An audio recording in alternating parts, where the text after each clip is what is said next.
सतनाम जोहार। वाहेगुरु जी का खालसा, वाहेगुरु जी की फतेह। सत श्री अकाल, जय भीम, नमो बुद्धाय। भाई साहब, मानवता चैनल देख रहे हैं सभी दर्शकों का बहुत बहुत स्वागत है। मैं हूं जगदीश सिंह सतनामी। आज हमारे साथ बहुत सारे आ, इस प्रोग्राम में जुड़ चुके हैं। 8-9 मेहमान हमारे साथ जुड़ चुके हैं। मैं सभी इस प्रोग्राम में जुड़े उन सभी साथियों का भी हम इस प्रोग्राम में उनका स्वागत करते हैं। और खास मेहमान जो हमारे साथ जुड़े हुए हैं वो अमेरिका से जसप्रीत भाटिया साहब का, उनका हम स्पेशल धन्यवाद करते हैं। और संतोष साहू साहब जुड़ गए हैं जो दाऊ नंद कुमार बघेल जी के सीएम हाउस दफ्तर में हैं, और आज वहां से हमारे साथ लाइव हो रहे हैं। और आज बहुत सारे जो बेटियां हैं वो हमारे साथ जुड़ रही हैं। और नेपाल से खास मेहमान हमारे मीना पेरियार जी जुड़ गई हैं। वो भी एक सामाजिक कार्यकर्ता है और विभिन्न सोशल इश्यू पे वो भी एजुकेशन को लेकर आज उनका हम स्पीच भी सुनेंगे। क्योंकि कल रायपुर में एक बड़ी घटना घटी है जो एजुकेशन को लेकर है। वहाँ पे एक साई पैरामेडिकल संस्थान है जो बच्चों के 500 करोड़ रुपए लेकर के उस संस्थान का भी जांच चल रहा है। लोगों से पता चला है कि ये संस्था फर्जीवाड़ा है और 3-4 सालों से कोई एग्जाम भी क्रिएट नहीं कराया गया है। तो लगातार ये मामला सुर्खियों में आने के बाद में दाऊ नंद कुमार बघेल जी के पास में इन बेटियों ने और बच्चों ने अपनी शिकायत लेकर दिया है। और जो शासन प्रशासन के जो लोग हैं उनको उनको किसी प्रकार से उनको कोई मदद नहीं मिल रही।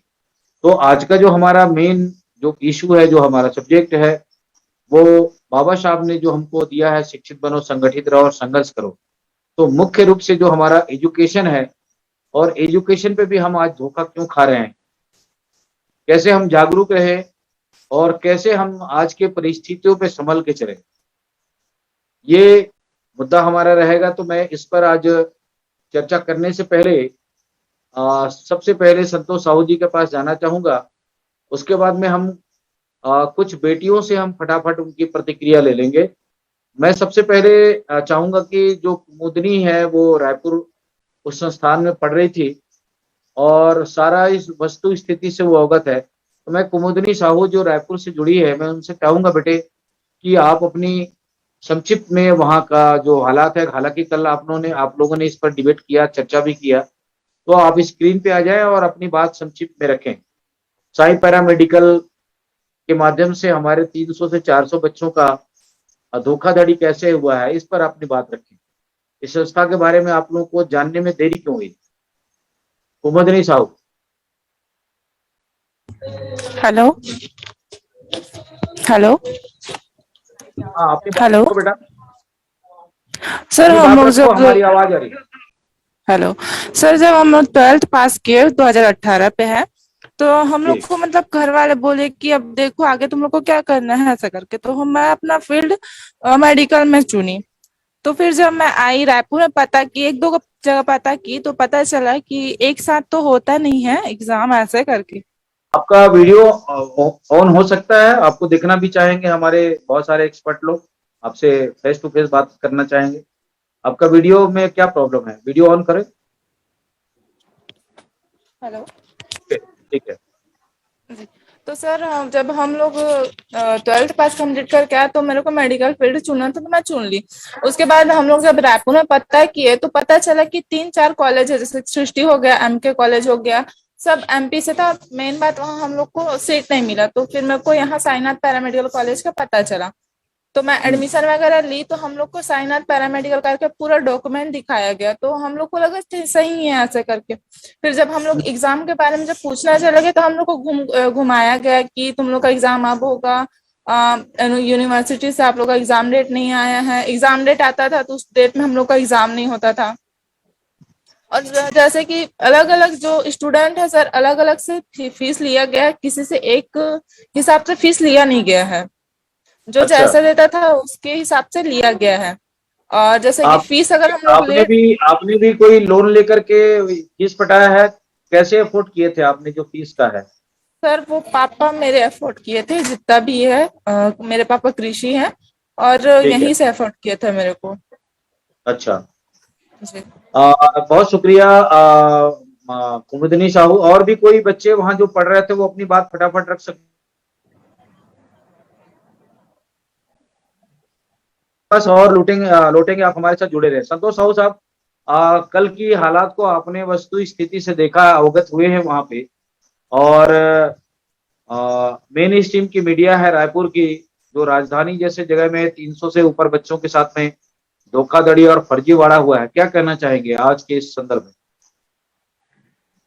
हाँ, मैं भाई साहब मानवता को छत्तीसगढ़ का एक जो बड़ा बात सामने आया है, इस पे आप आज का ये कार्यक्रम रखे हैं, इसके लिए मैं भाई जगदीश सिंह जी आपको धन्यवाद ज्ञापित करना चाहता हूँ।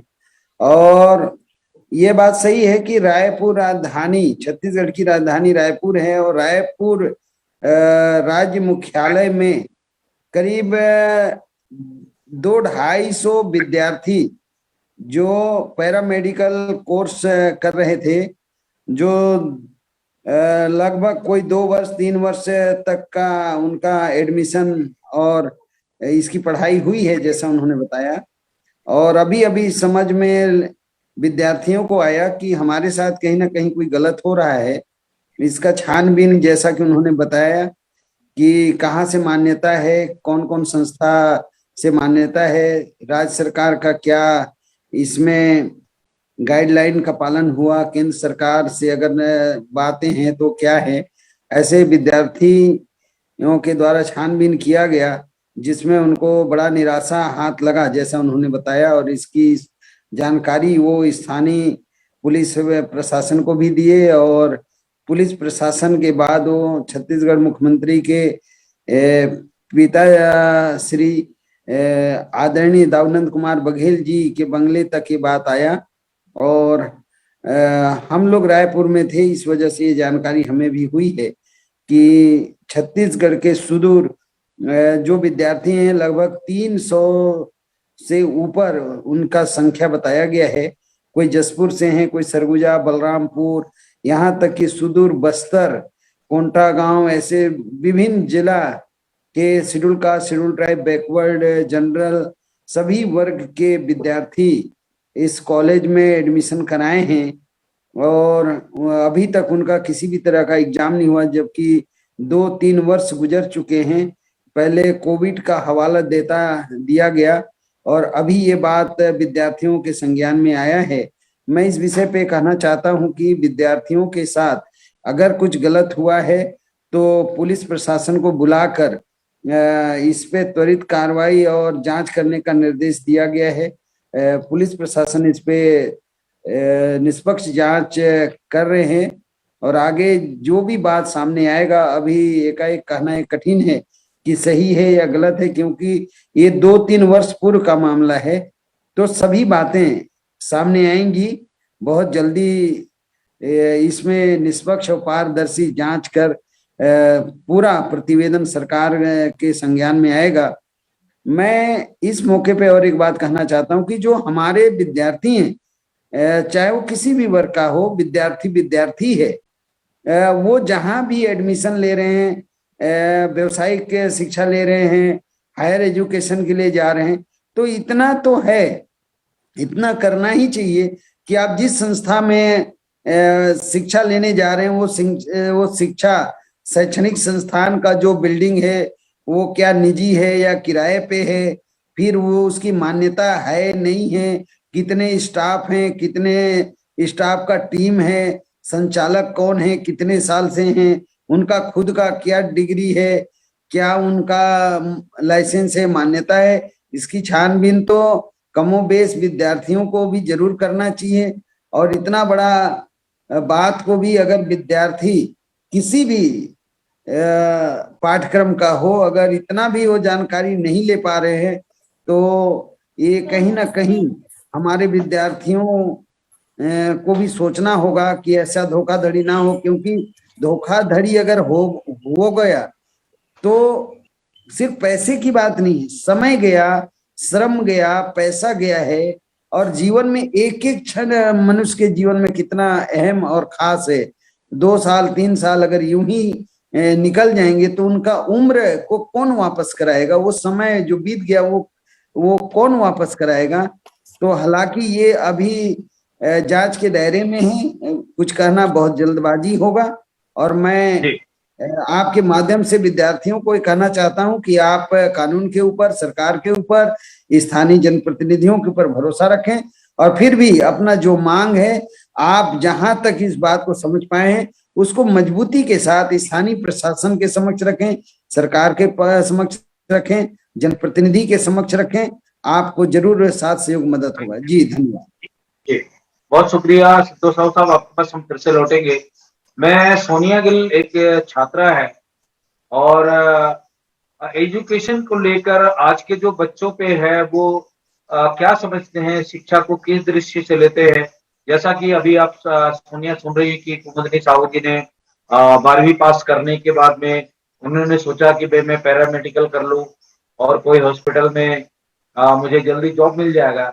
ये सोच करके उसके पापा को उन्होंने कहा कि भाई मैं ये करना चाहती हूँ।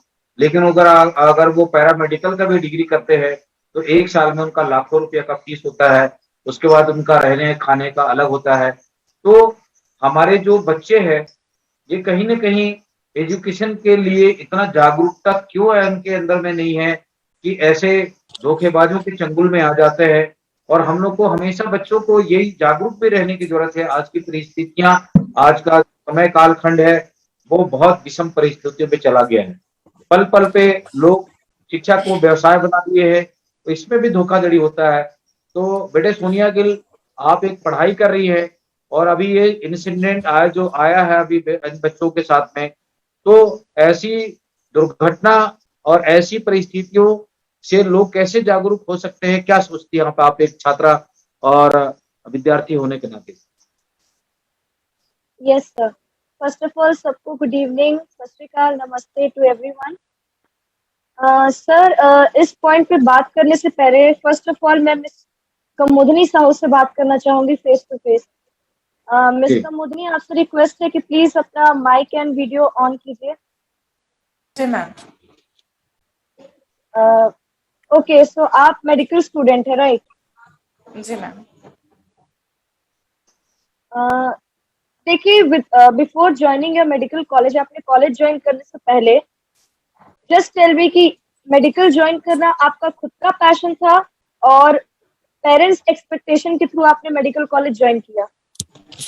मैम 12th के बाद मैं एडमिशन लेने के लिए आई थी, बट मेरे पापा मान नहीं रहे थे। मैं उनको इतना मैं मनाई हूँ अपने तरफ से। मैं कैसे उनको एक्सपेक्ट की, मैं उनको कैसे मनाई ये मैं जानती हूँ। यहाँ तो ऐसे बच्चे हैं जो घर वाले नहीं माने फिर भी उन लोग लोन लेके पढ़ रहे हैं, और हम लोग को पूरा डॉक्यूमेंट दिखाया गया था कि पूरा दिखाया गया था, तब जाके हम लोग लिए थे। हम लोग को ये नहीं पता था कि हम लोग के बाद 2 साल के बाद ये सब हम लोग के साथ होगा।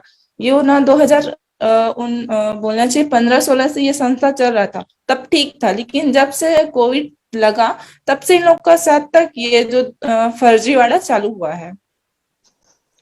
ओके, तो एक बार just tell me one thing कि अगर आप उस कॉलेज का पार्ट नहीं होती और आपने इस सारी घटना को विटनेस किया होता, अपनी आंखों से समझा होता, देखा होता, तो आपके थॉट्स क्या होते इससे पर्दा हटाने के लिए? What will be your potential? बोलने से कि मैम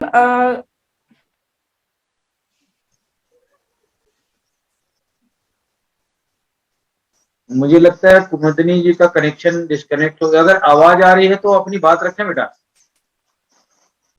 यस सर, देखिए मैं वो रिकनेक्ट होंगी तो मैं उससे बात जरूर करूंगी। हाँ, ठीक बट है, सर ओके। फिलहाल इस सिचुएशन पे संतोष सर ने जैसे कहा कि हम कोई भी क्विक डिसीजन नहीं अपना बता सकते जब तक कोई हमारी गवर्नमेंट, जब तक हमारी पुलिस किसी डिसीजन पे नहीं पहुंचती।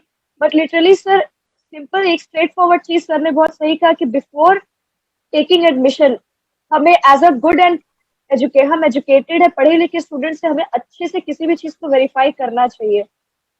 उसके लास्ट ईयर के परफॉर्मेंस, उसकी वैलिडिटी, उसकी जॉब एक्सपेक्टेशंस हमारे कंट्री में है या नहीं, we should all look after it. But sir आज के डेट पे the simple thing that sir हमने उस दिन भी बात की, youth is getting very irresponsible nowadays.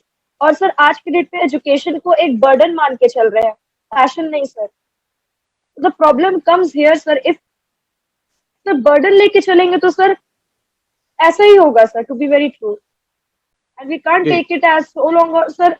ऐसे कब तक धोखे खाएंगे? सर ने बिल्कुल सही कहा, हमने टाइम वेस्ट किया, स्टूडेंट्स का टाइम वेस्ट हुआ है, एज वेस्ट हुई है, लॉस ऑफ मनी।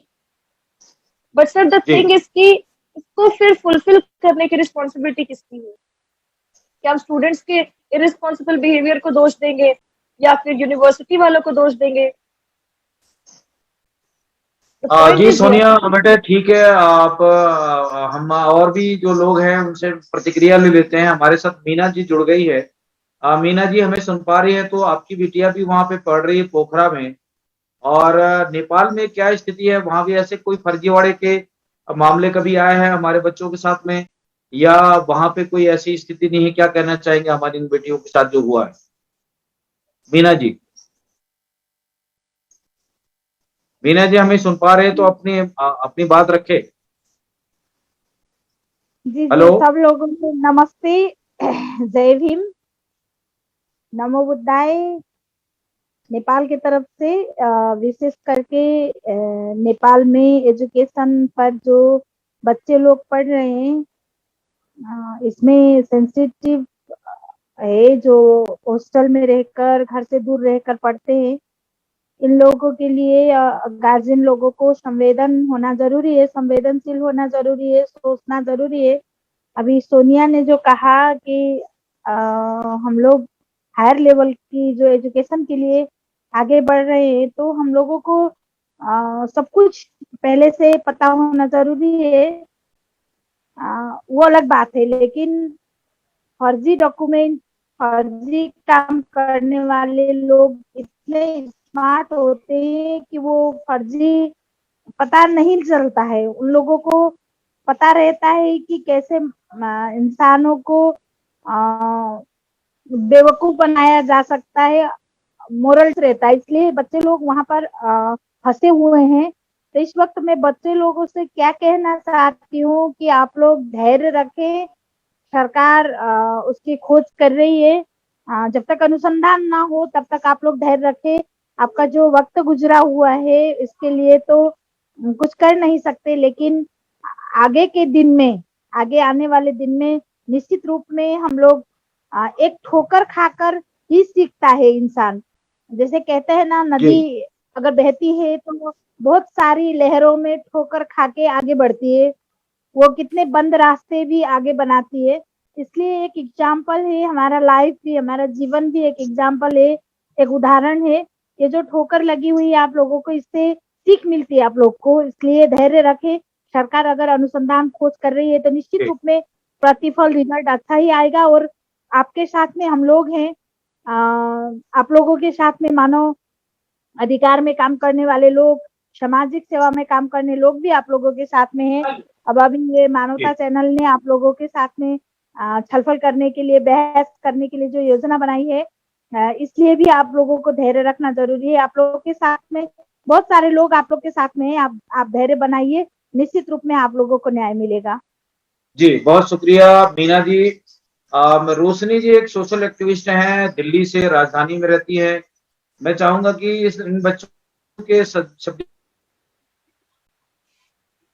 हमारे बच्चों को हर दिशा में कैसे जागरूक होना चाहिए, कैसे अपने आप को लड़ करके तमाम परिस्थितियों से उनको तैयार रहने की जरूरत है। रोशनी जी क्या कहना चाहेंगे एक बेटी के मां होने के नाते, एक महिला होने के नाते बच्चों को क्या संदेश देना चाहेंगे? जी नमस्कार, नमो बुद्धाय, जय भीम, सत श्री अकाल सभी सुनने वालों को और सभी बच्चों को मेरा रोशनी का प्यार भरा नमस्कार। जगदीश जी आप मुझे सुन पा रहे हैं? बोलूं? बिल्कुल, हम सुन रहे हैं, हमारे दर्शक भी सुन रहे हैं।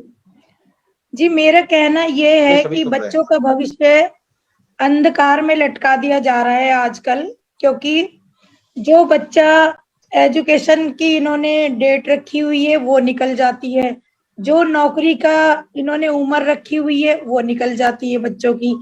और अगर बच्चे अपना हक मांगे, सड़कों पे आए, तो मार पीट इनके साथ की जाती है। इतने गरीब लोग भी हैं जो चाहते हैं कि हम अपने बच्चों को कुछ बना पाएं, तो वो बेचारे कर्ज भी लेते हैं अपने बच्चों की पढ़ाई के लिए कि हमारे बच्चे का भविष्य बन जाए। मगर इस तरह के हालातों से जब ये बच्चे गुजरते हैं तो उनका मनोबल भी टूटता है। मेरा कहना यह है कि बच्चों अपना मानसिक जो आपका संतुलन है उसे बनाए रखें, उसके लिए घबराएं नहीं। एक दिन हम लोग आगे आएंगे, हम लोग सब साथ हैं। अपने ऊपर अत्याचार कब तक हम सहेंगे, इसकी बगावत करने के लिए हम तैयार हैं। और आप अपना धैर्य बना के रखें, किसी तरह से घबराने, क्योंकि एजुकेशन तो जो आप ले रहे हैं वो आप ही के अंदर रहेगी, वो कहीं बाहर जाने वाली नहीं है। आप पढ़िए, अपने ज्ञान को आगे बढ़ाकर रखिए। एक दिन हमारा ही होने वाला है, क्योंकि पढ़ेंगे लिखेंगे तभी तो आगे बढ़ेंगे हम। बाबा साहिब के रास्ते पे हम तभी चल पा रहे हैं ना, क्योंकि हम पढ़ पा रहे हैं। अगर ये लोग हमारे साथ ऐसा अत्याचार भी करते रहेंगे, हमारा शोषण भी करते रहेंगे, तो हम पढ़ लिख गए हैं, अब ये शोषण हम सहन नहीं करेंगे। एक आग सी लगा देंगे पूरी, क्योंकि मैं एक सोशल वर्कर भी हूँ, तो ये चीजें हम सहन नहीं करते हैं, हम सड़कों पे आ जाते हैं इन चीजों के लिए। हमारे बच्चों का भविष्य अंधकार में लटकाया हुआ है। हमारे बच्चे कितने ऐसे भी हैं, पढ़ लिख रहे हैं, बेचारे वहीं रहते रहते सुसाइड भी कर लेते हैं कि अब हम अपने माँ बाप को कैसे जाके मुंह दिखाएं। ये भी बहुत सारे बच्चों के साथ होता है, मगर कोई भी बच्चा ऐसा गलत कदम ना उठाए। एक दिन हमारा भविष्य उज्जवल होगा, ऐसी मेरी कामना है। जी, बहुत शुक्रिया रोशनी जी, दिल्ली से हमें हमारे बच्चों को आपने मोटिवेशन किया है, बहुत शुक्रिया आपका। आप समय समय पर आकर हमारे इस प्रोग्राम में हमें प्रोत्साहन करती है। हमारे सबसे सीनियर मार्गदर्शक है जसप्रीत भाटिया साहब, जो अमेरिका से है, वो सभी की बातों को सुन रहे हैं। और जो इंसिडेंट हुआ है अभी हमारे बच्चों के साथ रायपुर में, छत्तीसगढ़ की राजधानी पे, बहुत सारे बेटियां हैं। मैं उस दिन जब वहां पे था, उन बच्चों का मैं स्टेटमेंट ले रहा था, तो आप यकीन नहीं करेंगे कि उन बच्चों के आंखों से आंसू गिर रहे थे कि अब हम कैसे जाएंगे, हम अपने माँ बाप के पास कैसे पैसे मांगेंगे, हम कहाँ से लाएंगे। तो जब बोलते बोलते जब इन बच्चों का मैं पूछा, कोई बस्तर से, कोई सरगुजा से, बहुत ग्रामीण रूरल एरिया से इन लोगों ने पैसे जुटाकर उस संस्था में पैसे जमा किए थे। तो ये बहुत दुर्भाग्यजनक है। हालांकि ये किसी भी तरीके से बच्चों ने हिम्मत जुटा करके छत्तीसगढ़ के मुख्यमंत्री से ना मिल करके उनके फादर से मिले, और हम लोग संजोग से वहाँ पे साहू जी, हम और कुछ मीडिया वाले वहाँ उपस्थित थे। तो लगातार हम लोगों ने इस बात को उठा करके इन बच्चों को न्याय दिलाने के लिए हमारा चैनल और हमारा जितने भी सामाजिक कार्यकर्ता हैं वो लगातार रहेंगे। तो मैं भाटिया साहब से चाहूंगा कि एजुकेशन पर लगातार बार बार आप प्रोटेस्ट करते हैं, बार बार ये कहते हैं, आपकी दिली इच्छा है कि हम बच्चों को पढ़ाई के अलावा भी कैसे हम जागरूक कर सकें। तो मैं चाहूंगा कि आज के इस कार्यक्रम में हम एजुकेशन को लेकर चर्चा कर रहे हैं। शिक्षा का मतलब ये नहीं कि सिर्फ पढ़ाई लिखाई कर लें, तमाम दुनिया की जानकारी को रखना, तमाम परिस्थितियों को नजर पे रखना, ये भी एक जागरूकता और पढ़े लिखों का कर्तव्य बनता है कि दुनिया में क्या हालात हो रहे हैं उसके बारे में भी जानकारी रखने की जरूरत है। सिर्फ किताबी ज्ञान के अलावा भी देश और दुनिया में क्या हो रहा है इसकी भी जानकारी रखना चाहिए। तो मैं भाटिया साहब से चाहूंगा कि आज के इस महत्वपूर्ण विषय पर अपने विचार भी दें, अपने सुझाव भी दें और मार्गदर्शन भी करें। सबसे पहले आप सबको फिर सत श्री अकाल, नमस्कार। देखिए, वैसे तो साहू साहब जी ने बहुत ही क्लियर शब्दों में, साफ शब्दों में ये सब बता दिया कि ये जो हुआ है एक धोखा है। आपके साथ 2000 सालों से धोखा हो रहा है और अभी तक भी आप जागरूक नहीं हुए। शिक्षा एक बहुत ही बड़ा सब्जेक्ट है और किसी भी गवर्नमेंट की ये सबसे बड़ी जिम्मेदारी है अपने नौजवान पीढ़ी को शिक्षित करना। और उसमें मैं देखता हूं, मैं जानता हूं कुछ मेरे संपर्क से भी कि जगह जगह पर इतने प्राइवेट स्कूल खुल गए हैं, कॉलेजेस खुल गए हैं, कोई उनके ऊपर नियंत्रण नहीं है, कोई कंट्रोल नहीं है। अनकंट्रोल्ड, मैं इंग्लिश में कहूंगा, uncontrolled proliferation of these institution all over the country. ये सिर्फ वहां ही नहीं हो रहा है, पंजाब में, हरियाणा में, और जो उन्होंने स्कूल खोले हुए हैं, और वो इतने सुपर रिच बन गए, इतने अमीर हो गए हैं वो लोग, क्योंकि सब जो जनता है, नौजवान पीढ़ी है, जैसे आपने कहा, वो कहते हैं किसी तरह से हो सके मुझे कोई शिक्षा मिल के मेरे काम नौकरी मिल सके। ये सबसे बड़ा सवाल है इस वक्त देश के सामने। नौजवान क्या करे? नौजवान को रास्ता नजर नहीं आ रहा। तो जहां भी वो कोशिश होती है, जहां भी कुछ मिले, तो वो कोशिश करते हैं अपना, चाहे कर्जा लेके, माँ बाप से लेके, कुछ भी करके, किसी तरह से भी वो कुछ शिक्षा लेके वो कुछ नौकरी का अपने पांव पे खड़े हो सके। तो अब मैं क्या कहूँगा आपकी सरकार के बारे में। मैं महसूस करता हूं कि गवर्नमेंट की फेलियर है, गवर्नमेंट की बड़ी हार है। उन्होंने अपनी जिम्मेदारी को नहीं समझा। तो जब को गवर्नमेंट अपनी जिम्मेदारी नहीं समझती है और इस तरह से खुला इजाजत देती है लोगों को, किसी तरह से लोगों को धोखा दे के पैसा करें, कोई पूछने वाला नहीं है। जैसे बच्ची ने कहा है, पुलिस का क्या काम है? जाते हैं जो अपनी मांग करते हैं उनके ऊपर अत्याचार करते हैं। तो पुलिस भी लोगों के साथ में नहीं है। अब दूसरी बात यह, जो हो चुका है वो तो हो चुका है।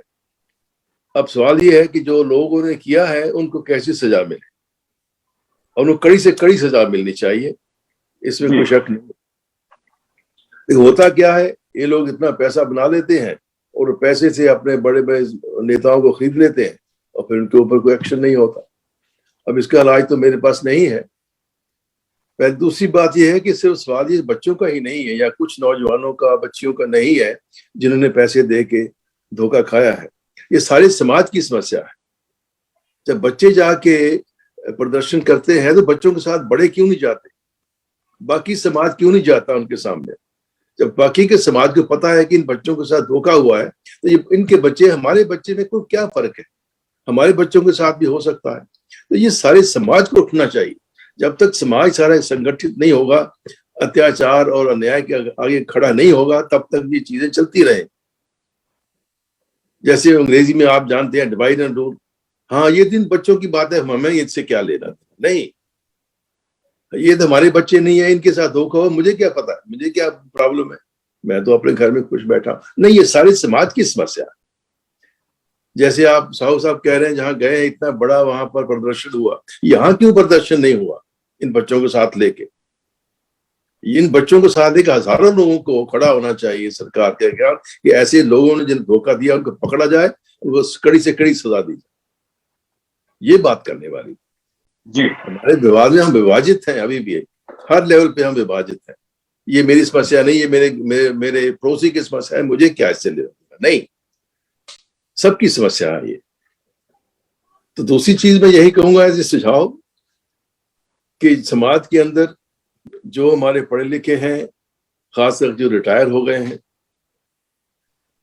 उनके पास बड़ी टैलेंट है, बड़ा ज्ञान है, वो कुछ ऐसे बच्चों को कोच करने के लिए, उनको एडवाइस करने के लिए एक छोटे छोटे ऐसे ग्रुप बनाए, ताकि बच्चे उनसे सलाह ले सकें। बच्चे बेचारे कितना जाके तहकीकात कर सकते, ये इंस्टीट्यूट कितना है, इनके पास डॉक्यूमेंट है या नहीं। बच्चे तो बेचारे बच्चे हैं, उनको कितना ज्ञान हो सकता है?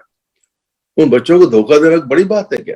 जिन्होंने ये ऐसे स्कूल खोल रखे हैं, वो सब तैयार होते हैं कैसे लोगों को बेवकूफ बनाना है, तो बच्चे नहीं जान सकते। तो ये काम बड़ों का है, और इसमें जब तक सरकार हाथ नहीं से बटाएगी तब तक ये काम चलता रहेगा, तब से ये धोखा चलता रहेगा।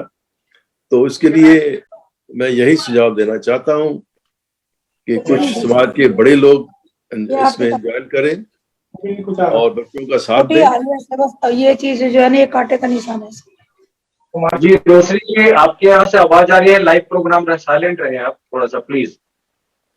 सो मैं इतना ही कहना चाहता हूं कि समाज के बड़े लोग भी बच्चों का साथ दें, उनके साथ खड़े हों, और जो प्रदर्शन करते हैं उनकी आवाज को आगे लेके जाएं, और उनको सजा मिले, नंबर 1। दूसरा ये है कि सरकार को ये जिम्मेदारी लेनी होगी, जब तक वो नहीं करेंगे उसका लिए तो मेरे कुछ सुझाव नहीं है। तो इतने कह सकता हूँ कि बच्चों को गाइड करने के लिए हमारा आपके समाज में जो भी लोग पढ़े लिखे हैं वो ऐसे ग्रुप बनाए, ऐसे संगठन बनाए ताकि बच्चों को गाइड कर सके कैसे करना है, कौन सी दिशा उनके लिए ठीक है, कौन सी नहीं ठीक है।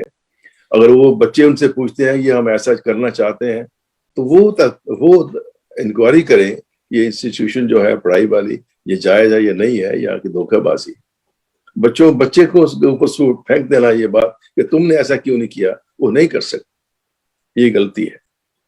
तो इतने ही शब्द अभी कहूंगा, फिर देखते हैं। बहुत शुक्रिया भाटिया सर, आपने बहुत अच्छे से हमारे बच्चों को मोटिवेशन किया है और मार्गदर्शन भी दिया है।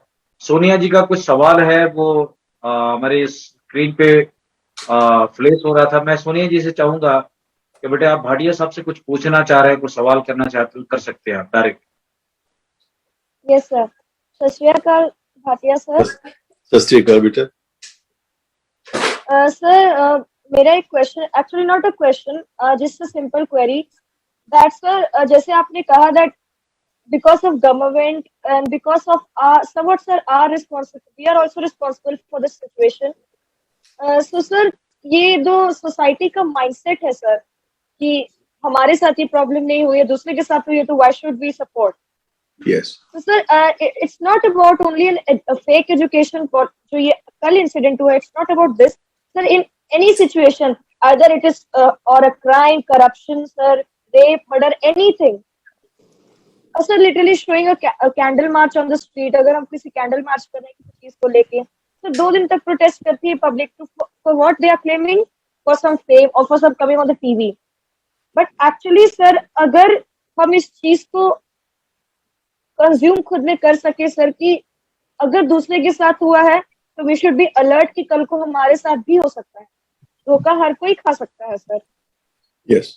और सर सामने वाला, and sir actually I'm not blaming the government, but actually the government's irresponsible behavior ही ऐसे criminals को और ऐसे fake institutions को chance देता है to fool us, and it is also because of our irresponsible behavior.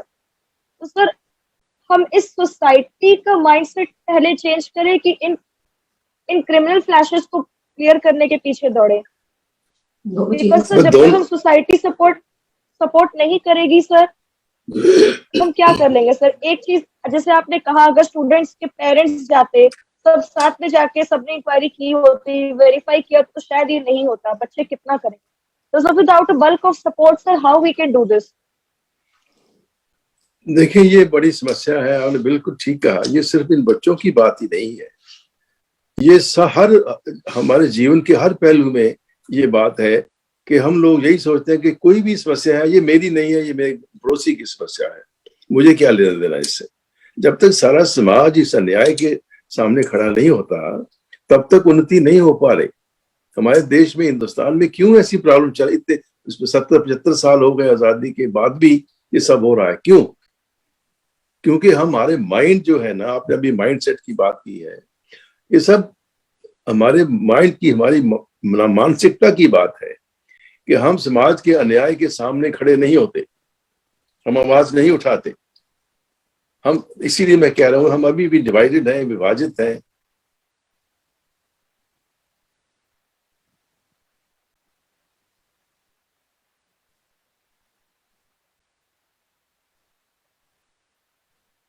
नहीं, जो सिचुएशन है उसको डील करो, क्राइम को भी बंद करो, लोगों की आवाज को इकट्ठा करो, संगठित हो। आप बाबा साहब की बात करते हैं बार बार, तो बाबा साहब ने ऐसी को बात नहीं कर दी जो भगवान की बात है, जो हमें समझ नहीं आती। Anybody can think united we stand, divided we fall, ये सदियों से हम सुनते आ रहे हैं। बाबा साहब ने कोई खास बात नहीं कही, ठीक है चलो कह दी, अच्छी बात है, तो अच्छी की बात है। तो सवाल हमें सच्चाई के रास्ते पे चलना है, चाहे बाबा साहब ने कहा हो या ना कहा, तो उसका फर्क नहीं पड़ता। सच्चाई का रास्ता यह है कि जब अन्याय होता है तो अन्याय के सामने के लिए जब तक हम संगठित नहीं है तब तक वो अन्याय होता रहे। तो ये सारे काम जो है साथ साथ ही करने पड़ेंगे, और जब तक बड़े हमारे समाज के लीडर, पढ़े लिखे लोग साथ में नहीं होते तो ये अन्याय चलता रहे। यही कहना चाहता। जी बहुत शुक्रिया। मुझे लगता है सोनिया जी का जो समाधान है या जो उनके विचार है वो उन तक भाटिया साहब ने उनका जवाब दिया है।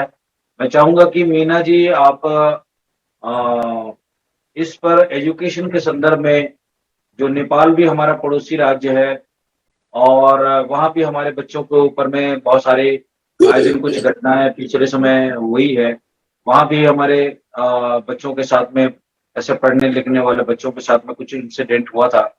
तो मैं चाहूंगा कि जो बच्चे हैं, चाहे वो किसी भी देश और राज्य के हों, क्योंकि जैसे अभी आपने देखा होगा कि अभी यूक्रेन में जो युद्ध चल रहा है, और वहां पे हरबीर और आंटी जी वहां पे गई थी पोलैंड में, और वहां जाकर के वहां के बहुत सारे बेटियों से, बहुत सारे बच्चों से मिले। लेकिन कुछ ऐसी वाकया भी सामने आई वहां पे, ऐसे बड़ी बड़ी उनके साथ नाइंसाफी और ऐसे अनैतिक कृत्य हुए हैं जिसको शब्दों में बयान नहीं किया जा सकता। लेकिन ये दुनिया के अंदर में तमाम जो ह्यूमन बीइंग के ऊपर बात करने वाले लोग हैं, इसके ऊपर में सोचने वाले लोग हैं, उनको बहुत दुख होता है कि जो सच के राह में चलने वाले लोग हैं। भाटिया साहब बार बार कहते हैं कि जितने भी महान पुरुष हैं, उनका सबका ये कहना है कि इंसान को अपने जीवन में सच्चाई को धारण करके आगे चलना चाहिए। मानवता यही धर्म कहता है। किसी भी धर्म में ये नहीं कहता कि आप किसी के साथ जुल्म और ज्यादती करो। तो आप नेपाल राज्य से जुड़ी हुई हैं, लगातार इस दिशा में आप एक काम करती हैं। मुझे बहुत गर्व होता है कि आप नेपाल जैसे राज्य में रह करके बहुत सारे मुद्दों पे आप लगातार जूझते रहते हैं, लड़ाई लड़ते रहते हैं, गाँव जाते हैं, उनसे मिलते हैं। तो ऐसा कोई इंसिडेंट और वाकया को लेकर आप हमारे बच्चों को जागरूकता की दिशा में, शिक्षा की दिशा में, जैसा कि भाटिया साहब ने कहा कि अपने विचार दोबारा साझे करें। मीना पेरियार जी। मीना जी हमें सुन पा रही है? मुझे लगता है मीना जी से हमारा डिस्कनेक्शन हो गया है।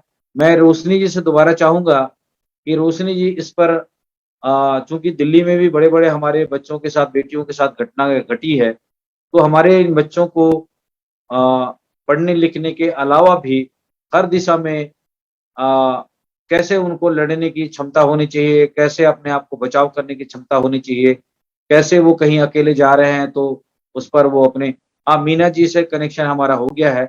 मीना जी, मैं जो कुछ सवाल किया था वो अगर सुने होंगे तो आप उस पर अपने विचार दें। अपनी आवाज म्यूट करें। आप एक बार फिर से बोलिए। मेरा कहना यह है कि दुनिया के तमाम देश, चाहे कोई भी जाति धर्म का हो, लेकिन जो मानवता है और जो बेटियां हैं, चाहे किसी भी देश की बेटियां हों, जैसे कि अभी यूक्रेन में जो युद्ध हुआ है और वहां कितने हालात खराब हैं, लोग वहां की बेटे और बेटियां कैसे अपनी जान बचाने के लिए किधर किधर भाग रहे हैं। वहां भी रूसी सैनिकों ने हमारे बेटियों के साथ में, बच्चों के साथ में क्या अनैतिक कृत्य किया है, उसका हरबीर जो वहां पे गई थी, वहां पे मदद करने के लिए आंटी जी भी गई थी। उन लोगों ने कुछ हम लोग को वाकया बताए जो दिल को दहला देने वाली बातें हैं। और ऐसी ही घटनाओं के ऊपर में आप भी नेपाल में काम करते हैं, एक सामाजिक कार्यकर्ता है, और गांव क्षेत्र, देहात क्षेत्र में जाकर के आप बेटियों को प्रोटेस्ट करते रहती हैं। तो आप हमारे बच्चों को, बेटियों को सबल बनाने की दिशा में, शिक्षा तो वो ग्रहण कर ही रही हैं, लेकिन उसके अलावा भी वो कैसे अपने आप को महफूज रह सकते हैं, कैसे इस ऐसे तमाम परिस्थितियों से वो लड़ सकती हैं, इस पर आपका क्या कहना है? क्योंकि हर हमेशा कोई उनके साथ नहीं रह सकता। तो इस परिस्थितियों पे उन्हें जहाँ भी जाते हैं, जहाँ भी कोई काम कर रहे हैं, जिस ऑफिस में काम कर रहे हैं, कहीं उनको व्यापार व्यवसाय पे जाना है, तो ऐसी स्थिति में वो क्या कर सकते हैं बेटियां? अपनी आवाज को म्यूट करें। धन्यवाद जगदीश भैया। विशेष करके आज हम लोग बेटियों के शिक्षा में कैसे आगे बढ़े, बेटियों को कैसे एम्पावर कर सके, इस विषय में हम लोग चर्चा कर रहे हैं। तो मैं आप लोगों से मेरी अपने जीवन की कहानी थोड़ा सा बताना चाहूंगी।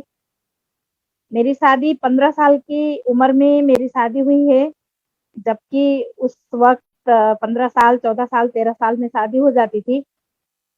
और जब मेरी शादी हुई, मेरे 1 साल बाद, मैं छोटी सी मेरी कहानी बताऊंगी। 1 साल बाद मुझे बच्चा पैदा नहीं हुआ तो मुझे घर में समस्या होने लगी। उन लोगों को बच्चा चाहिए था, लेकिन मैं छोटी थी, शायद छोटी उम्र होने के कारण बच्चा पैदा नहीं हुआ, तो मेरे हस्बैंड की दूसरी शादी करा दी गई। उस छोटी सी जी। उम्र में मैंने इतने सारे समस्या जो भुगता है, मैंने जो समस्या मैंने झेला है, तो उससे जूझते हुए अभी मैं सोशल एक्टिविस्ट के रूप में अभी समाज में लड़ रही हूँ और स्थापित हूँ। तो मैं आप लोग से क्या जी। कहना चाहूंगी, उस समय मुझे ये सब समस्याओं से झेलने का मेरी एक कमजोरी क्या थी कि मैं सेल्फ डिपेंड नहीं थी। ना मेरे पास अर्निंग करने के लिए कुछ था, बस मैं 10th क्लास पढ़ी हुई लड़की, ना तो मुझे जल्दी से कोई नौकरी मिल सकती थी, ना तो अगर नौकरी भी मिल सके तो मैं इंस्टेंटली वो नौकरी में नहीं कर सकती थी, क्योंकि अभी हमारा समाज जो है, हमारा कल्चर जो है, नेपाल का और भारत का कल्चर है जो सेम है। ये पेट्रियार्किक जो समाज है, हमारा पितृसत्तात्मक समाज है, जो उसमें महिलाओं का लीडरशिप, महिलाओं की जो महिलाओं काम करती हैं उसका अभी भी उसका सम्मान नहीं है। हमारे ये दो देश में महिलाओं को दूसरे दर्जे का नागरिक की तरह देखा जाता है। तो इसलिए मैं सबसे पहले बेटियों से क्या कहूंगी, आप लोग एजुकेशन तो ऑन करें ही, ये तो सबसे पहली आप लोगों की जरूरत है। साथ में जब तक आप कुछ जॉब पे नहीं लग जाएं, कुछ कर नहीं पाए, तब तक शादी ना करें। अगर ऐसा जी। अगर आप कर सके, आप सेल्फ डिपेंड अगर बन सके, आप अपने पाँव पे खड़ी हो सके, तो कोई भी समस्या आपको छू नहीं सकती। वही पति है, जब मेरी शादी हुई थी तो मुझे मारते थे, पीटते थे, वही पति है। आजकल कोई कोई पत्नियां अगर मार खा के आती हैं, कोई लड़ाई करके आती हैं, तो उनको समझाते हैं, मुझे सहयोग करते हैं, क्योंकि मैंने उनको ऐसी शिक्षा दी, मैंने उनको ऐसा बनाया कि वो अभी समझ सकते हैं कि मैंने जो किया था उस वक्त, जो किया था वो गलत था। वो मीना के ऊपर मैंने अन्याय किया था, उसका पश्चाताप के बावजूद वो अभी मेरे साथ में काम करते हैं। तो इसका एक ही कारण है कि मैं ऑन करती हूँ, मैं खुद कमाती हूँ, मैं मेरे हिसाब में जो खाती हूँ उसका पैसा मैं खुद ही कमाती हूँ, जो मैं पहनती हूँ उसका पैसा मैं खुद ही कमाती हूँ, इसलिए मैं स्ट्रेंथ हूँ। अभी अभी भी हम लोगों का डिसीजन बराबर चलता है।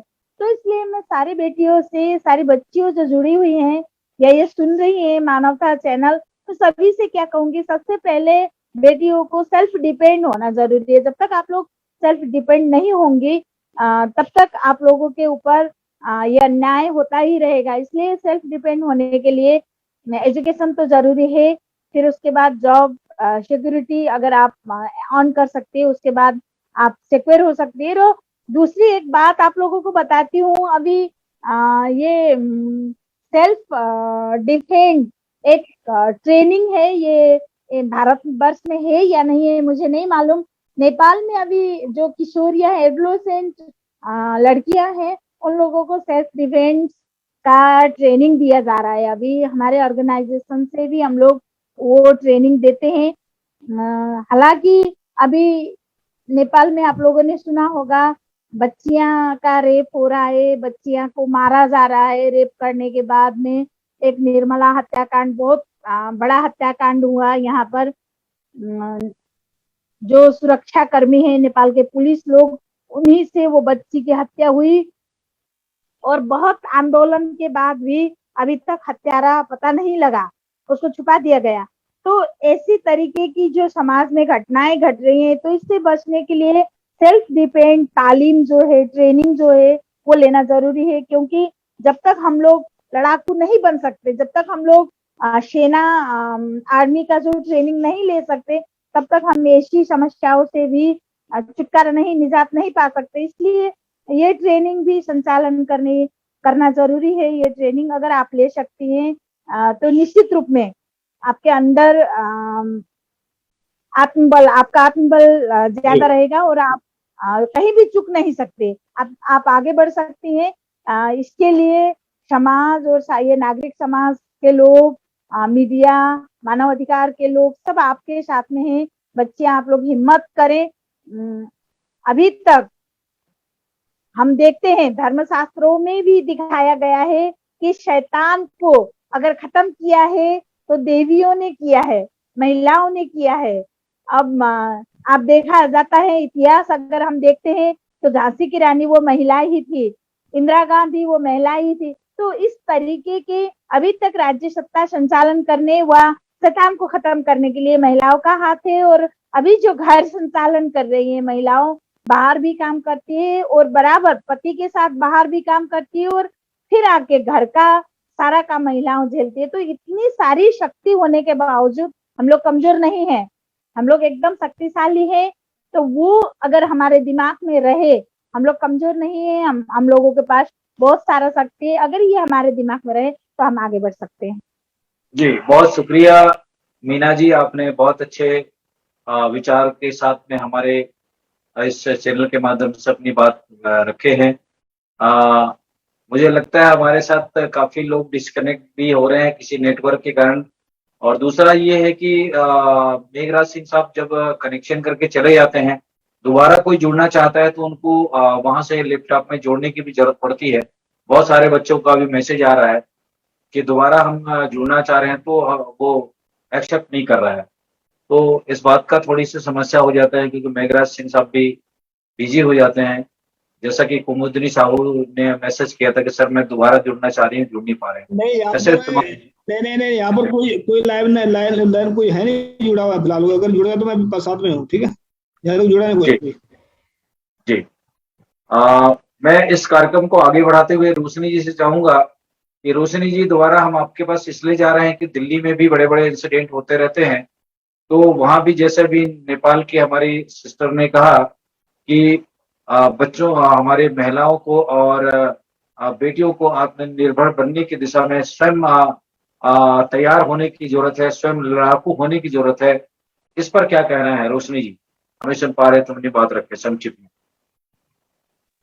जी देखिए, हमारे हिंदुस्तान की बेटियां कहीं पर भी कमजोर नहीं है और आत्मविश्वास भी है इन बच्चों में, हमसे ज्यादा बेटर हैं। हमारे जमाने में तो ये मत करो वो मत करो होता था, मगर आज बच्चे किसी से पीछे हटने वाले नहीं है। पढ़ाई लिखाई हो चाहे उनकी, चाहे उनके कोर्स हो, चाहे उनका घूमना फिरना खाना कुछ भी है, सब बच्चे अपनी तरह से भरपूर एंजॉय करते हैं। पढ़ाई लिखाई तो उन्होंने अपने साथ लेके चली हुई है कि पढ़ना लिखना आगे बढ़ना है, बाकी वो पीछे नहीं है लड़कियां आज किसी तरह से भी। अभी लॉकडाउन के दौरान आपने देखा होगा दिल्ली में कितने दंगे हुए, उसमें कितने जगह लड़कियां आगे रही। अभी एक किसानों का धरना प्रदर्शन हो रहा था, एक लड़की उसमें भी थी, शर्मा करके उसके अंदर भी थी, जो पूरे भारत में छा गई लड़की, किसानों का सहयोग कर रही थी वो लड़की। तो लड़कियां कहीं भी कमजोर नहीं है, वैसे भी कमजोर नहीं है, पढ़ाई लिखाई में भी कमजोर नहीं है, नौकरी में भी कमजोर नहीं है, मगर नौकरी मिले तो सही ना, बच्चों को पढ़ लिख करके आगे जाने का मौका तो मिले। कहाँ है उनके लिए जॉब? 100 लोगों में से 10 लोगों की नौकरी नहीं लगती। तो ये बच्चे करें क्या? पढ़ लिख कर भी घर में बैठे हैं, खर्चा करके घर में बैठे हैं, इनके लिए जॉब भी तो होना चाहिए ना, इनको काम भी तो मिलना चाहिए। वो काम कहाँ से आए? हमारी सरकार तो आंख पे पट्टी बांध के बैठी है, रोजगार तो है ही नहीं, बिल्कुल रोजगार सब खत्म कर दिए जा रहे हैं। तो मेरा कहना तो ये है कि कोई भी बच्चा हमारे देश का, कोई लड़की कमजोर नहीं है। जी रोशनी जी बहुत शुक्रिया, आपकी बात हमारे पास पहुंची है, बहुत शुक्रिया। मैं हमारे साथ भाटिया साहब के यहाँ से आंटी जी जुड़ गई हैं, तो मैं उनसे भी चाहूंगा कि वो पोलैंड में और वहाँ यूक्रेन में जाकर के बेटियों से मिले, वहाँ पे कोई ऐसा इंसिडेंट आपने देखा उसको हमारे साथ साझी करें। और आज के इस एजुकेशनल प्रोग्राम के माध्यम से भारत में जो बेटी पढ़ाओ बेटी बचाओ का जो एक स्लोगन दिया गया है वो उसको कोट करते हुए आप अमेरिका से हमारे इन बेटे और बेटियों को मार्गदर्शन करें। बढ़िया सर, आंटी जी अगर पास में हैं तो उनको स्क्रीन पे लाएं और वाहेगुरु जी का खालसा वाहेगुरु जी की फतेह। आंटी जी हम आपको इसलिए जोड़ना चाह रहे हैं कि आप वहाँ पे एक बहुत साहस करते, एक बहादुर महिला की होने के नाते आप और हरबीर सिस्टर के साथ वहां पे गई थी बॉर्डर पे जाके, जहाँ पे यूक्रेन पे इतना बड़ा युद्ध हो रहा है, वहाँ के बहुत सारे छोटे छोटे बच्चों से आप मिली, बहुत सारे बेटियों से मिली। वहाँ की जो आप प्रत्यक्षदर्शी वाकया है, घटना है, उसको हमारे साथ शेयर करें इस चैनल के माध्यम से, ताकि तमाम जो देख रहे हैं वो आपके इस विचारों को सुन सकें और जान सकें। हाँ जी, सत श्री अकाल, नमस्कार जी। देखो, एक्सपीरियंस तो इतने ज्यादा, इतने शॉर्ट टाइम में इतना कुछ देखा कि मुझे तो समझ नहीं आती कि मैं कहाँ से शुरू करूं और क्या बताऊं। जी। पर मैं जो देख के आई, छोटे छोटे बच्चे और उनकी यंग मदर्स बॉर्डर से पार करके आ रही हैं, छोटे छोटे बच्चे। वहां यूक्रेन में 20 से 22 साल की उम्र की लड़कियों की शादी कहते हैं हो जानी चाहिए। जी। तो इतने छोटे छोटे बच्चों के साथ वो बॉर्डर, साथ में जिपलॉक बैग्स में सामान लेके जैसे भागे होते हैं, और गोदी में बच्चा, दूसरा उंगली के साथ बच्चा, साथ में थैले उठाए हुए। तो उनको देख के ये हुआ कि भाई एक जो हमारा हर एक इंसान का दूसरे इंसान के लिए फर्ज बनता है, as a humanity, as one race, we are all one. पर जो लेडीज को है ना, गर्ल्स हैं, उनको बचपन से ही सेल्फ डिफेंस का जो है वो बहुत जरूरी है। स्कूल हो, कॉलेज में हो, अगर उनको ये चीजें ट्रेनिंग दी जाए कि अपने आप को कैसे बचाना है, कोई कितना भी ताकतवर हो, एक जो इतनी लेस वेट की as compare to a man और अ यंग बॉय, वो उसको ऐसी जगह पे हिट कर सकती हैं जहां के वो उठ नहीं सकेंगे। ये जो है ट्रेनिंग जो है, ये स्कूल कॉलेज में बच्चों को देनी चाहिए, ताकि वो सेल्फ प्रोटेक्शन के लिए, और अपने आप को कोई कमजोर नहीं समझना है बिल्कुल। पर पढ़ाई बहुत जरूरी है। सबसे पहले एजुकेशन नंबर 1, और स्कूल कॉलेजेस में साथ साथ में ही उनको एक पीरियड हो सेल्फ डिफेंस का, जिसमें अपनी सेल्फ प्रोटेक्शन कर सके। वहां जो हम हालात देख के आए हैं, उसके हिसाब से जो बच्चे हैं, वो चाहे वो 20-22 साल की हैं, 3 बच्चों के साथ थैले उठा के, दे आर सो स्ट्रॉन्ग। उन्होंने कई अपनी जो फ्यूचर जनरेशन को बचाने के लिए वो आई हैं। अब 200 से 300 को वहां यहाँ से कोई गए थे, सोल्जर्स गए हैं, वो अंदर जंगलों में जाके 200-250 यंग गर्ल्स को ट्रेनिंग दे रहे हैं, ताकि वो लड़ाई के लिए साथ में बराबर खड़ी हो सके। अगर हमारी वुमेन में इतनी स्ट्रेंथ है, वी आर ऑल राउंडेड, हम कोई भी चीज के आगे फेस कर सकते हैं। पर अपने जो आत्मविश्वास होना बहुत जरूरी है उसके लिए, सेल्फ कॉन्फिडेंस, सेल्फ एस्टीम। उसके लिए यही मैं बस कहना चाहूंगी कि आई विश कि जो भी बच्चों के साथ इंडिया में होता है, यंग गर्ल्स के साथ होता है, they have to stand up to it and they should become strong. जब तक अपने आप पे भरोसा नहीं रखेंगी तो ये तो बातें होती रहेंगी। बस इतना ही कहूंगी। वाहिगुरू जी का खालसा, वाहिगुरू जी की फतेह। सत श्री अकाल, नमस्कार। बहुत शुक्रिया हमारे साथ जुड़ने के लिए और वहाँ की ताजा हालात को हमारे साथ शेयर करने के लिए। मैं आज के इस मेघराज जी हमारे साथ जुड़ गए हैं मेरे ख्याल से। मैं कुछ एक दो चार बातें इनके सपोर्ट में कहना चाहता हूँ जो उन्होंने कही है। बिल्कुल ठीक कहा है, आत्मनिर्भरता और सेल्फ डिफेंस, अपने आप पे भरोसा होना, ये सब जरूरी बातें हैं। तो ये बात सिर्फ कुछ बच्चों के नहीं है, सारे समाज को बदलना होगा। और दूसरी बात अभी जो रोशनी जी ने कही कि कोई नौकरी दे तो देना, मैं पहले कई बार ये कह चुका हूं कि अगर आप ये बैठे रहेंगे हमें कोई नौकरी, हमें आज कोई नौकरी देगा, एक नहीं होने वाला। आप ये भूल जाइए कि आपको लाखों करोड़ लाखों को आपको जॉब नौकरियां कोई आके देगा। आपको खुद अपनी नौकरी क्रिएट करनी पड़ेगी। जैसे अभी आपने कहा सेल्फ डिफेंस के कई कोर्सेज हैं, जैसे योगा है, कराटे है, दूसरी चीजें हैं, या भारत के और कई सिस्टम है, लाठी चलाना, ये करना वो करना। ये जितनी भी सेल्फ ट्रेनिंग है अपने बचाव के लिए, वही एक बड़ा बिजनेस है, वही एक बड़ा बिजनेस है। अगर बच्चियां चाहें तो खुद इसकी ट्रेनिंग लेके अगर दूसरी बच्चों को ट्रेनिंग दें तो वो अपनी एक ट्रेनिंग स्कूल खोल सकती है। तो मैं यही कहना चाहता हूं कि ये इंग्लिश में कहते हैं एंटरप्रेन्योरशिप, अपने आपने व्यवसाय खुद क्रिएट करना, और आप अपना व्यवसाय शुरू करें, उससे दूसरों को नौकरी जॉब दें। आप जॉब क्रिएट करें, ना कि आप किसी से जॉब की उम्मीद रखें।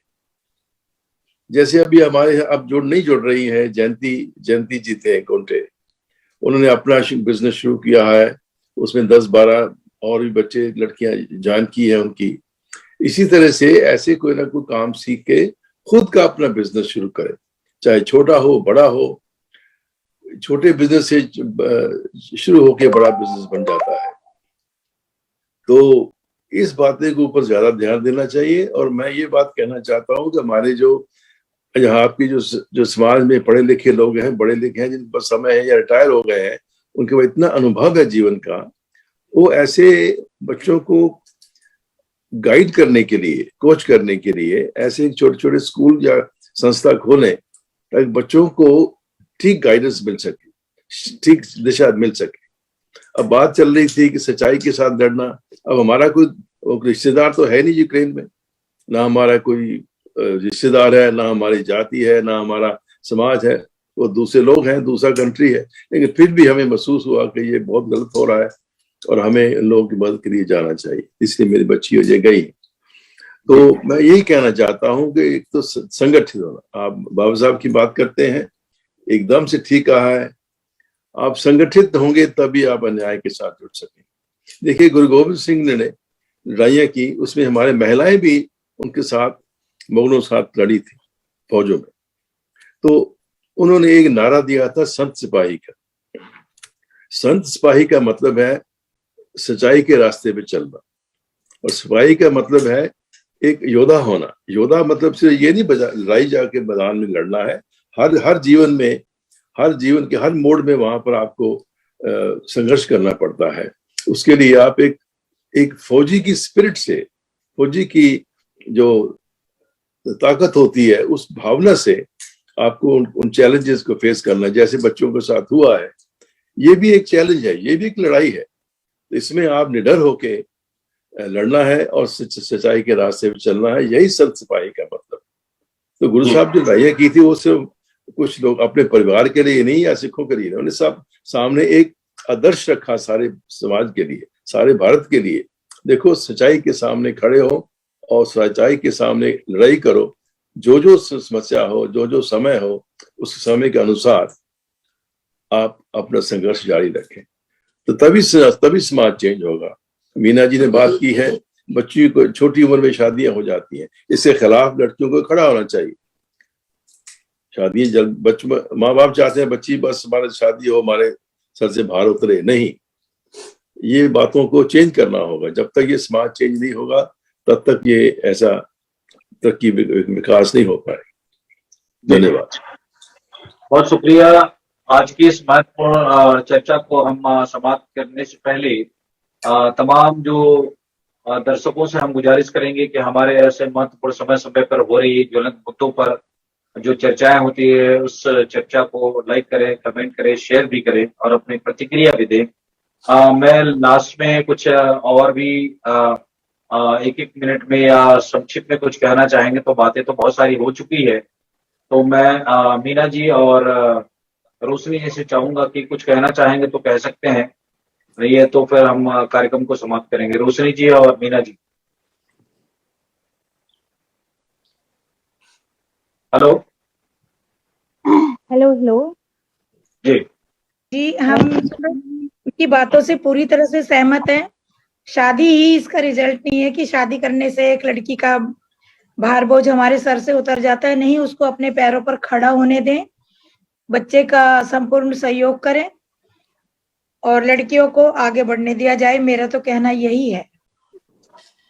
जी बहुत शुक्रिया, बहुत आपका धन्यवाद। मीना जी कुछ कहना चाहेंगे, लास्ट कमेंट? जी, मैं अंतिम में क्या कहना चाहती हूँ, सबसे पहले समाज के सभी लोगों को अपना कंसेप्ट जो है, अपना दिमाग जो है वो बदलना जरूरी है। जैसे बेटियां बड़ी होती हैं तो जिस घर में बेटियां बड़ी होती है उस घर को बेटियां बोझ नहीं लगती, लेकिन पड़ोसियों को इतनी ज्यादा बोझ लगने लगती है। वो लोग बोलने लगते हैं कि आपकी बेटी बड़ी हो गई, कब शादी करोगे, उसको घर नहीं भेजोगे। ये जो कंसेप्ट है हमारा, ये बदलना जरूरी है। इसलिए सब लोगों से उम्मीद है कि बेटी पराए घर जाने के लिए पैदा नहीं हुई है।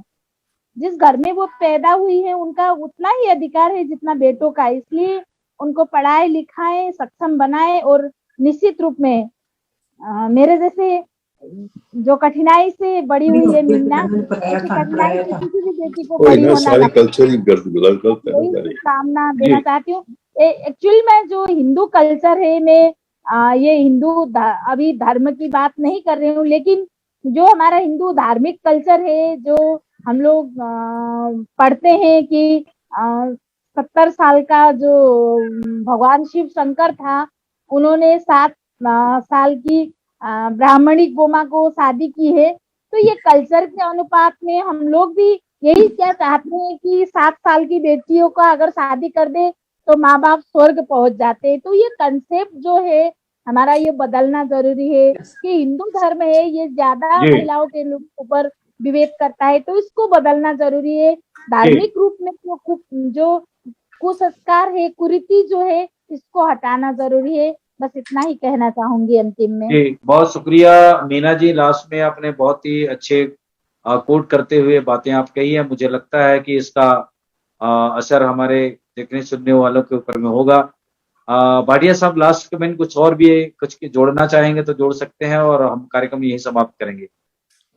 नहीं, मेरा ख्याल में बहुत कुछ कह चुके हैं। मुझे मीना जी ने कहा बहुत अच्छा। मुझे एक नई बात सुनी मैंने कि 70 साल में उन्होंने 7 साल की बच्ची से शादी की। ये तो मैंने नहीं जानता था पहले कभी भी। तो बिल्कुल ठीक कहा। ये हमारे कल्चर में, पंजाब हिंदुस्तान की सभ्यता में बेटियों को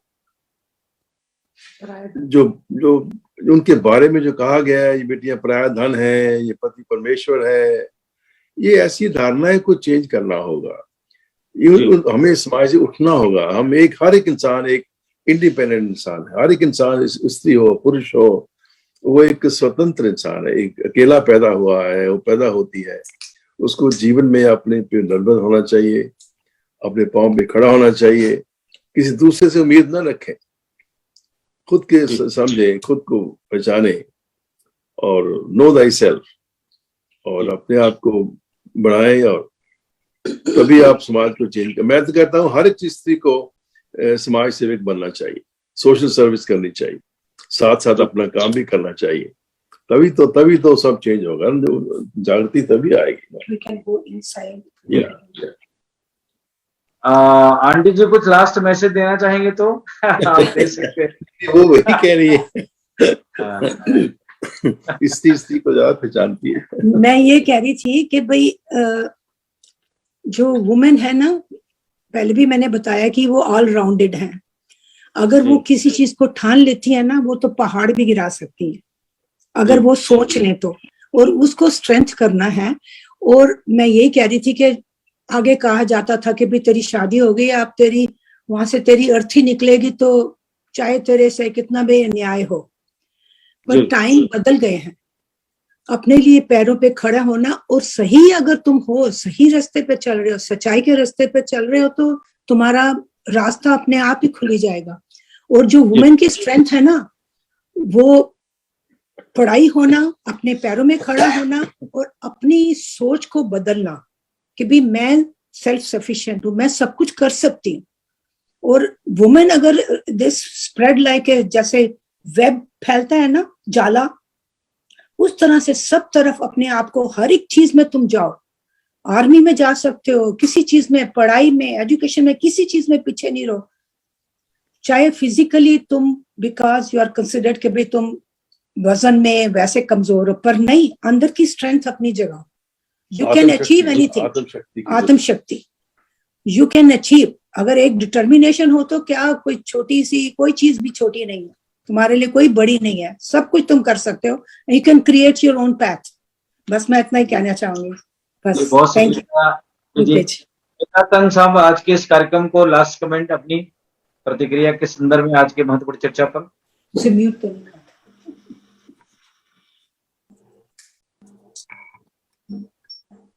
मेघराज जी।